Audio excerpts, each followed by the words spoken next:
Assalamualaikum warahmatullahi wabarakatuh. Perkenalkan, saya Syarifah Zalwa dengan NRP terakhir 079 yang pada kesempatan kali ini akan membahas mengenai tugas jurnal yang telah diberikan sebelumnya dengan tema jurnal Entrepreneurship Education dan dengan judul jurnal Developing Entrepreneurship Education, Comparing Traditional and Alternative Teaching Approaches.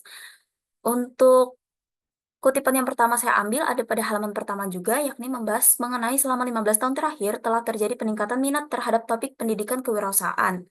Sifat praktis kewirausahaan telah menimbulkan perdebatan antara mereka yang menganut pendekatan tradisional atau yang biasa digunakan dalam pendidikan manajemen dan juga mereka yang menganut pendekatan yang dipromosikan oleh para pendidik kewirausahaan progresif. Kemudian tetap pada halaman yang sama, yakni tingkat kewirausahaan yang lebih tinggi dan inovasi yang lebih efektif dianggap sebagai mesin utama pertumbuhan ekonomi.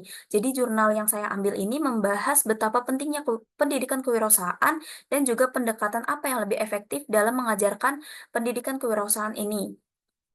Selanjutnya ada pada halaman 114,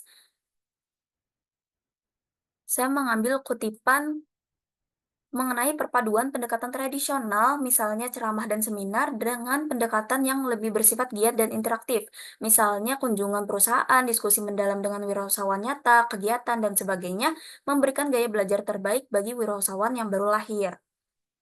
Selanjutnya ada pada halaman 115, ada kutipan yang membahas tentang sejak tahun 1970-an, pendidikan kewirausahaan ini menjadi intervensi penting yang didukung oleh pemerintah sebagai cara untuk meningkatkan budaya perusahaan dan kewirausahaan untuk mempromosikan startup bisnis dan meminimalkan tingkat kegagalan di Amerika pada saat itu.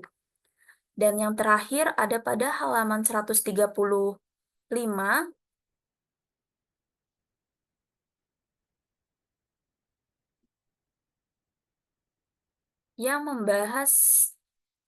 yang membahas mengenai eh, fakta bahwa fasilitator menggunakan 30 komponen pengajaran yang berbeda menunjukkan pentingnya menggabungkan pendekatan tradisional dan juga pendekatan alternatif atau yang bersifat interaktif tadi.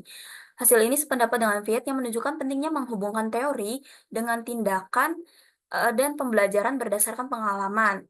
Dan eh, jurnal ini itu berpendapat bahwa bukanlah pilihan antara pendekatan tradisional dan alternatif yang penting dalam pendidikan kewirausahaan.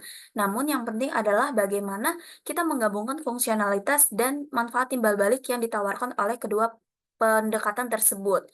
Mungkin itu saja yang dapat saya sampaikan. Terima kasih atas perhatiannya. Wassalamualaikum warahmatullahi wabarakatuh.